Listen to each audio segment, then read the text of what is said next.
The silent departure. Central nexus floated in the void like a massive jewel, its crystalline structure catching light from 3 nearby stars.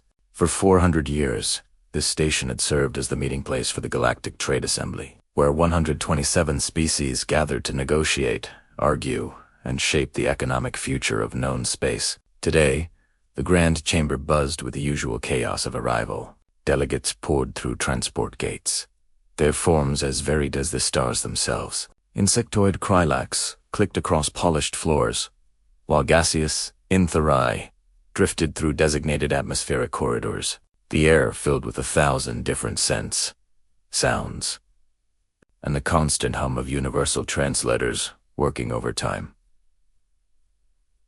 Kelran, of the Zynthian Diplomatic Corps, took his designated seat in the upper galleries and surveyed the assembly floor below. His elongated form settled into the specially designed chair as his large, black eyes scanned the familiar arrangement of delegation pods. Each species had their assigned space, marked by holographic banners displaying their home systems. He had attended these summits for 80 cycles and knew every face, every political alliance, every subtle tension that simmered beneath the surface of galactic commerce. Something was wrong. His gaze fixed on Section 14, where the human delegation always sat. 20 seats arranged in neat rows, each one equipped with the primitive but functional technology humans preferred. The seats were empty. All 20 of them. The blue and green banner of Earth's united governance hung motionless above the vacant space. Kel Ran leaned toward his assistant, a young Zynthian named Petra. "Where are the humans?" She consulted her data tablet, her fingers moving quickly across the holographic interface. No communication received. Director. Their transport was scheduled to arrive 2 cycles ago, but there's no record of them passing through any gate station. That's unlike them, Kelran murmured. Humans were many things. Annoying, emotional, far too attached to their brief lifespans. But they were never late. In 4 centuries of membership, they had attended every single summit, often arriving days early to prepare their presentations that other species rarely bothered to hear completely. The session began. High Coordinator Veshna, a towering crystalline whose body refracted light into rainbow patterns, activated the central podium. Her voice resonated through every translator in the chamber. "We convene the 400th Galactic Trade Assembly. Let all species present register their attendance. One by one, delegations confirmed their presence. The Krylax Collective, the Entheri Commonwealth, the Vorthal Empire, the Zynthian Diplomatic Corps." Section after section lit up green on the master display. When the system reached Section 14, silence followed. Human united governance. Veshna's tone carried a hint of impatience. "Confirm attendance." Nothing. The section remained dark. A ripple of murmurs spread through the chamber. Ambassador Dexil of the Krylax Collective raised one of his 6 arms, mandibles clicking with amusement. Perhaps they finally realized how little they matter. 400 years of begging for fair trade agreements must be exhausting for such short-lived creatures. Laughter echoed from several delegations. Kelran did not laugh. He had worked with human diplomats many times over the decades. They were frustrating partners. Yes, constantly pushing for what they called ethical trade practices and equal representation, but they were also dedicated, thorough, and strangely persistent despite being ignored at nearly every turn. "We will proceed without them," Veshna announced. "A formal notice of absence will be filed. They will face standard penalties for missing a mandatory assembly." The summit continued. Trade routes were negotiated. Resource allocation was debated. Tariff disputes were mediated. But Kelran found himself distracted, his attention repeatedly drawn to those empty seats. When the session adjourned for the day cycle, he approached High Coordinator Veshna. "I would like permission to investigate the human absence." Veshna's crystalline form shifted, light dancing across her surfaces. "Is that necessary?" They probably had some internal crises. Humans are always having crises. Their governments change every few cycles. Nevertheless, for centuries of perfect attendance, ending without explanation concerns me. Veshna considered this. Very well. Take a small ship. Visit their primary worlds. File a report.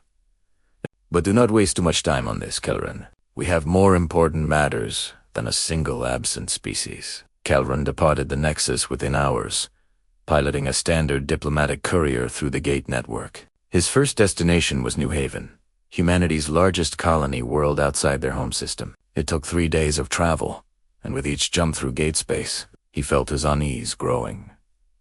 New Haven appeared on his sensors exactly as it should, a blue-green world with 2 small moons, orbital stations marking standard traffic patterns, communication satellites maintaining their regular positions. Everything normal.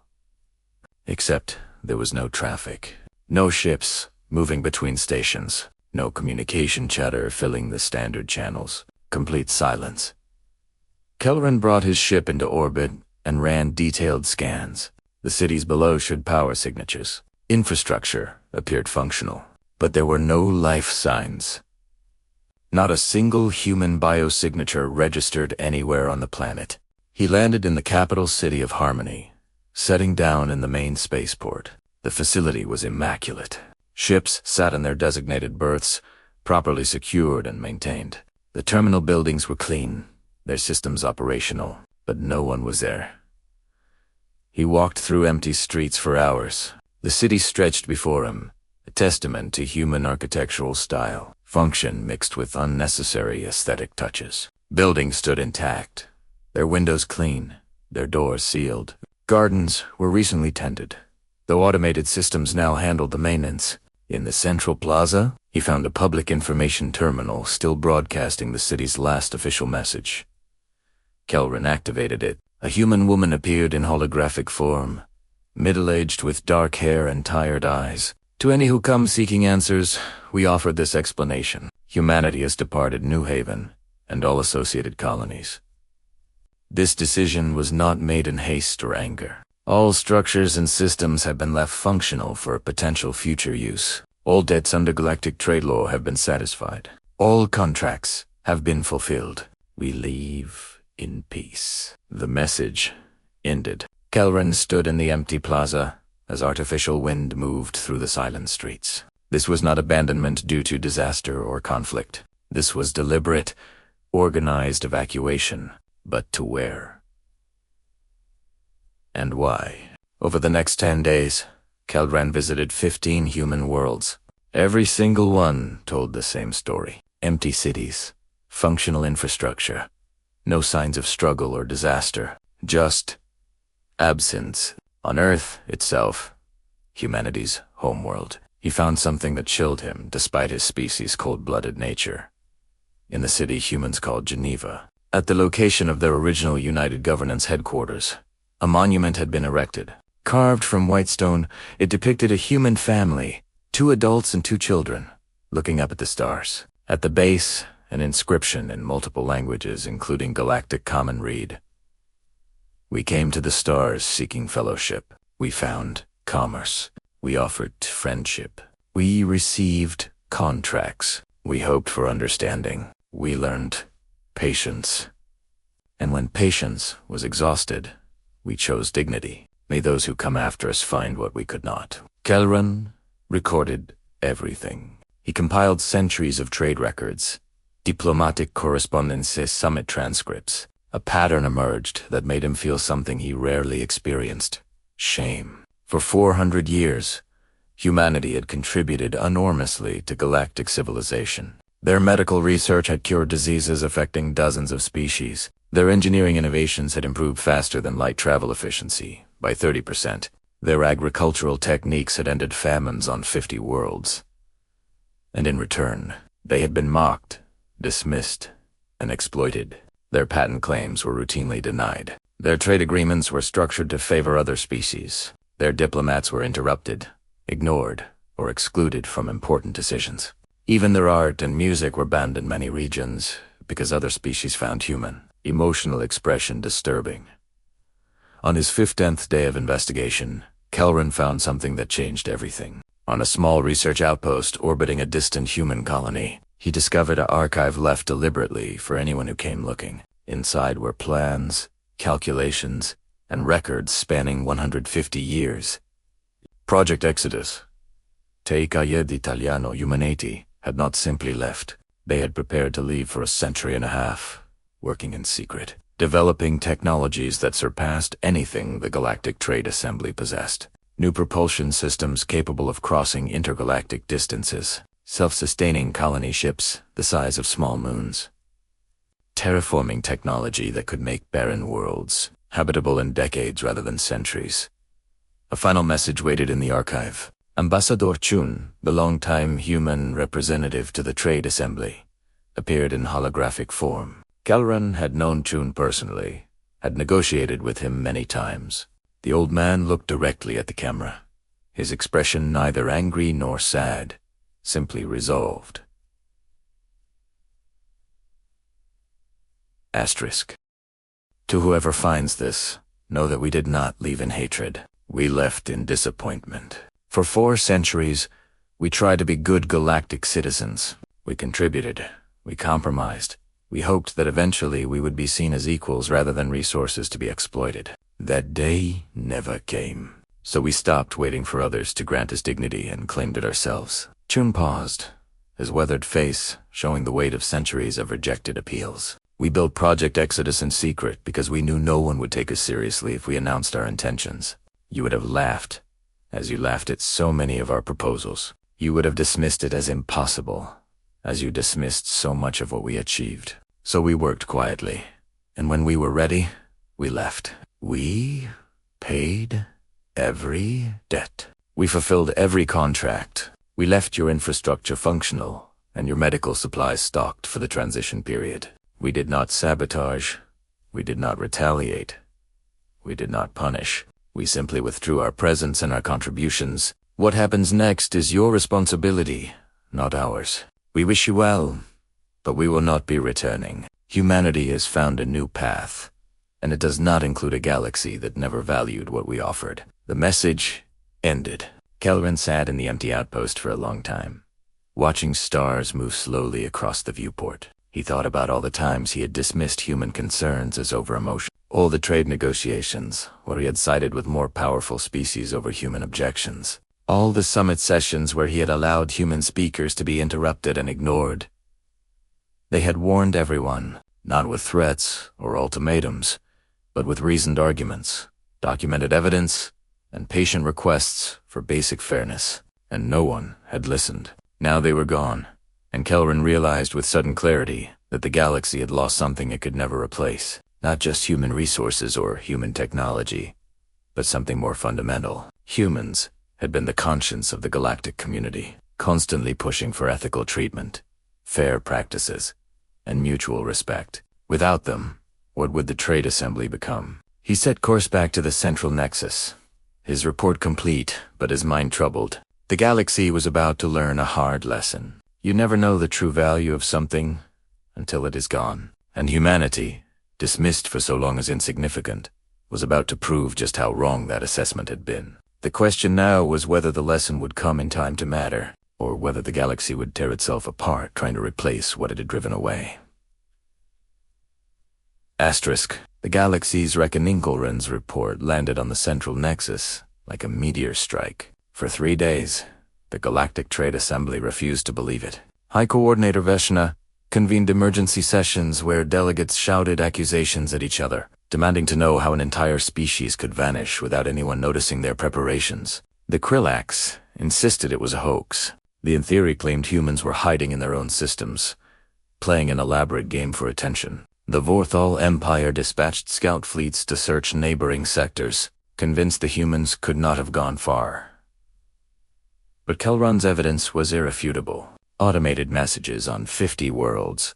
Infrastructure left pristine and functional. The Project Exodus archive with its 150 years of documentation. Most damning of all, the economic projections he had compiled showing exactly how much humanity had contributed and how catastrophic their absence would become. The delegates finally fell silent when Veshna displayed Kelran's master chart on the central holographic display. Every trade route humanity maintained, Every medical breakthrough they had shared, every engineering system they had designed. The web of connections was staggering, touching nearly every species in the assembly. "This cannot be accurate," Ambassador Vexel protested, his mandibles clicking nervously. "Humans were a minor species, barely developed. We granted them membership out of charity." Kelvin stood at the central podium, his black eyes sweeping across the chamber. "We told ourselves that lie for 4 centuries. The truth is that humanity became essential to our civilization while we were busy dismissing them as insignificant. They allowed us to believe they needed us more than we needed them. We were wrong." Wrong. The first cracks appeared 3 months later. On Crystalline Prime, a plague that had been dormant for decades suddenly received the standard treatment. A compound developed by human researchers 80 years earlier was no longer being produced. Crystalline medical facilities had enough stockpiled doses for perhaps 6,000 patients. The plague infected 40,000 within the first week. Veshna herself fell ill. Her crystalline structure began to cloud and fracture, the disease eating away at her molecular bonds. She issued desperate calls to every pharmaceutical corporation in the galaxy, offering enormous sums for anyone who could synthesize the human compound. No one cooled. The formula was available in databases, but the manufacturing process required techniques that human biochemists had developed through decades of trial and error. Without their expertise, every attempt to recreate the medicine failed. Kelvin watched Veshna deteriorate over the following weeks. Her once brilliant refractions dimmed to murky gray. Other crystalline delegates fell ill as well, their bodies slowly crumbling as the plague spread unchecked. The species that had led the trade assembly for 200 years was dying, and there was nothing anyone could do to stop it. The infrastructure failures came next. The gate network that connected the galaxy's major trade routes relied on maintenance protocols established by human engineers. The systems were automated, but they required periodic recalibration that only humans fully understood. Without that expertise, gates began experiencing cascade failures. The first gate collapsed in the outer rim, severing 12 systems from the main network. Then another failed in the core regions. Then 3 more in quick succession. That trade ground to a halt. Ships that relied on the gate network were stranded in distant systems. Colonies that depended on imported food and medicine found themselves isolated. Panic spread as species realized that the galaxy's infrastructure was far more fragile than anyone had imagined. The Vorthal Empire mobilized its fleet to protect its remaining gates, refusing access to ships from other species. The Intheri Commonwealth retaliated by blockading Vorthal trade worlds. Within weeks, the galaxy teetered on the edge of open warfare. The agricultural crisis hit hardest. Human farming techniques had revolutionized food production across the galaxy. They had introduced crop rotation methods, soil enrichment processes, and genetic modification approaches that increased yields by factors of 10 or more. Dozens of worlds had converted entirely to human agricultural systems, abandoning their traditional methods as inefficient.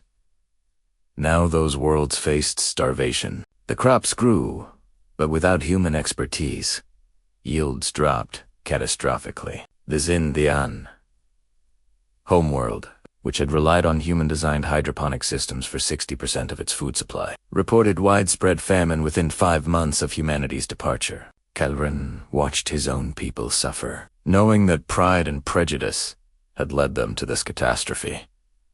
The Galactic Trade Assembly convened an emergency session, but the Grand Chamber that once held 127 species now barely contained 90. The crystalline delegation was reduced to a handful of healthy individuals. The Zintian representatives looked gaunt and weak. Several smaller species had withdrawn entirely. Their governments collapsed, or their populations too, busy surviving to spare resources for galactic politics. High Coordinator of her form now barely recognizable as Crystalline, addressed the assembly from a specialized medical pod. Her voice, once resonant and commanding, emerged as a whisper through mechanical amplifiers. "We face extinction. Not from war or natural disaster, but from our own arrogance.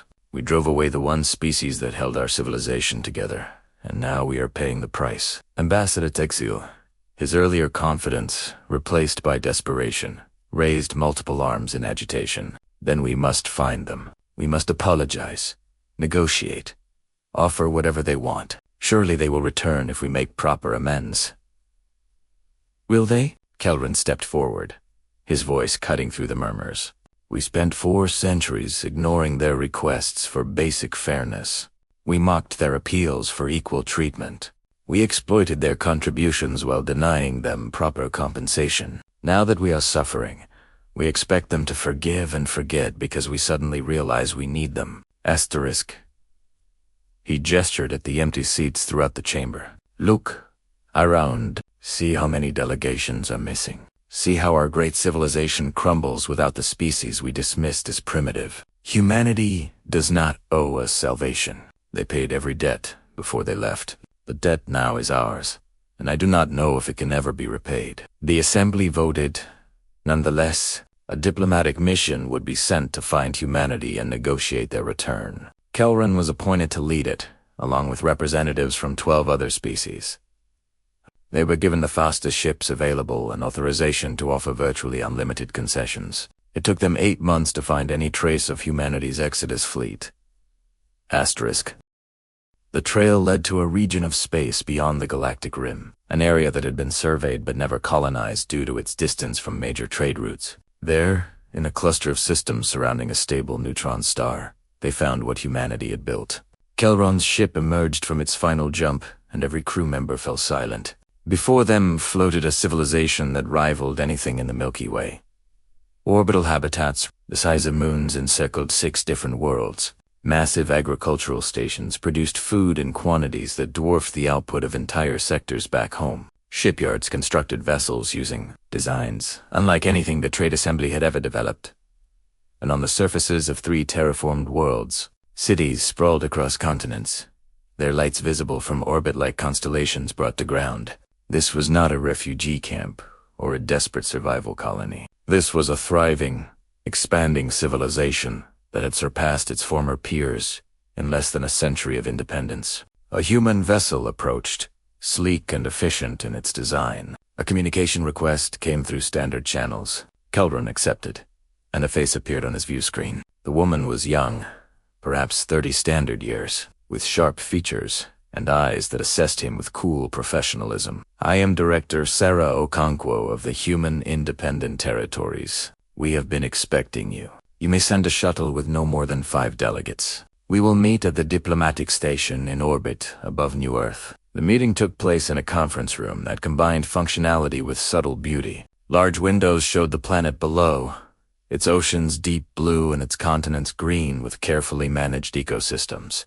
Kelrin sat across from Director Okonkwo and 4 other human officials, acutely aware that he was no longer the experienced diplomat in a position of relative power. Here, he was a beggar. Director Okonkwo, I come bearing the apologies of the Galactic Trade Assembly and a formal request for humanity's return. Sarah leaned back in her chair, her expression neutral.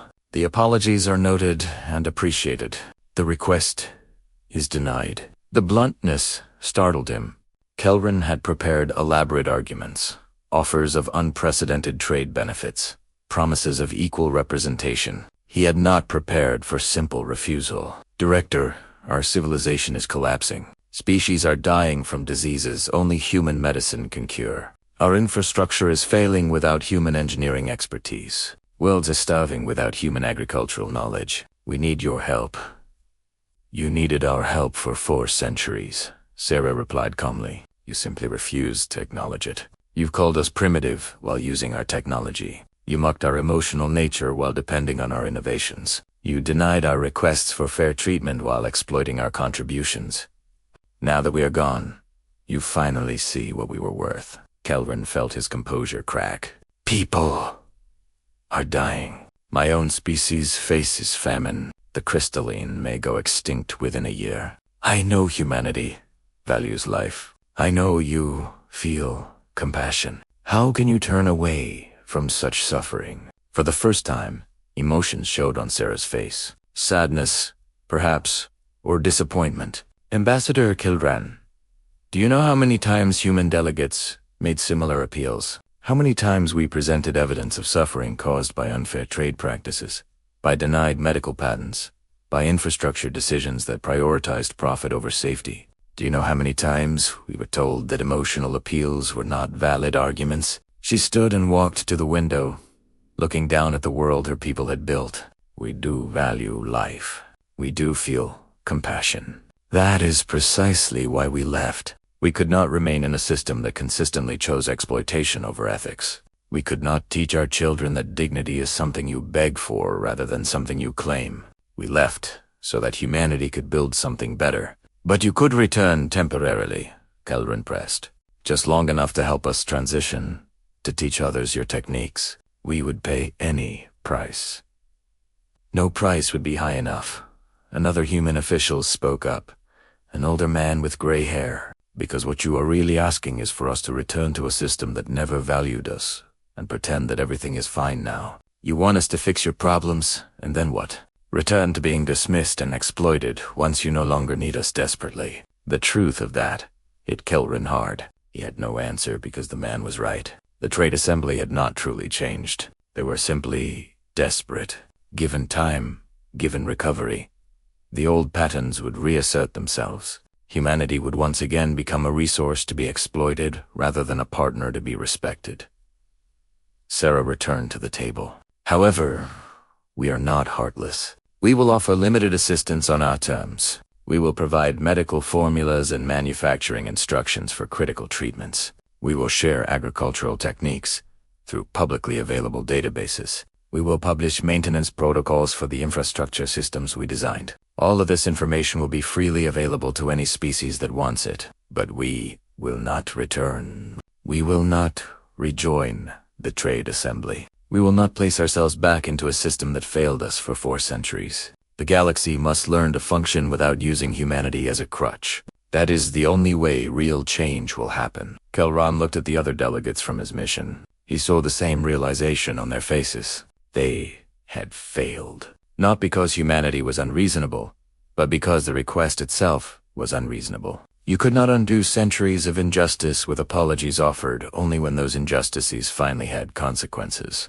I understand, Kelrin said quietly. For what it is worth, Directoro Conquest, I am truly sorry. Not just for my species, but for myself personally. I was part of the system that drove you away. I dismissed your concerns. I thought I was being pragmatic, but I was simply being cruel. I cannot undo that, but I want you to know that some of us understand what we lost. Sarah's expression softened slightly. Some of you do. Perhaps that understanding will help the galaxy become something better. We hope it. Those. We do not hate you, Ambassador Kelron. We simply chose to love ourselves more than we feared. Disappointing you. The diplomatic mission. Return to the central nexus bearing humanity's promised data and the definitive answer that they would not be coming back.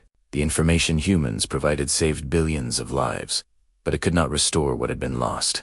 The galaxy had to rebuild itself without the species it had taken for granted for so long. Kelron spent his remaining years establishing the Human Heritage Institute, a research center dedicated to preserving human knowledge and, more importantly, ensuring their story was never forgotten. He filled its halls with artifacts from abandoned human worlds, records of their contributions, and testimonies from those who had worked with them. The central exhibit featured Ambassador Chun's final message, played on an endless loop. On the day the Institute opened, Kelron stood before a crowd of delegates from dozens of species and spoke words he had prepared carefully. Humanity taught us many things during their 4 centuries among us. They taught us better medicine, better engineering, better agriculture, but the lesson they taught by leaving is perhaps the most important one. Dignity cannot be granted from a position of superiority. Respect cannot be demanded from a position of weakness. Equality must be chosen, every day, in every interaction, or it is not equality at all. He looked out at the faces watching him. Species that were slowly recovering but would never be quite what they had been. The galaxy must change, or we will drive away the next young species that seeks fellowship among the stars. And perhaps next time, we will not be given the gift of their knowledge before they leave. Perhaps next time, we will simply be left to face the consequences of our arrogance without any help at all. The Institute became required learning for all diplomatic corps across the galaxy. Young delegates studied humanity's departure as a cautionary tale. Slowly, painfully, the Galactic Trade Assembly reformed itself. Fair trade practices were codified into law. Smaller species were given greater representation. Ethical guidelines were established and enforced. The changes came too late for humanity. Bate, Kame. And in the vast darkness between galaxies, on worlds humans had built with their own hands, a new civilization thrived. They did not forget the galaxy they had left behind, but they did not regret leaving it either. They had chosen dignity over convenience, self-respect over acceptance, and in doing so, they had become something greater than they had ever been as part of someone else's empire. Kelron died 40 years after humanity's departure, his body failing finally after a long life spent trying to repair damage he had helped create. His last act was to add one final exhibit to the Institute, a simple plaque with words that he hoped would echo through the centuries. They did not leave in hatred. They left in disappointment. May we never disappoint anyone like that again. The galaxy remembered, and slowly, imperfectly, painfully, it learned. Asterisk.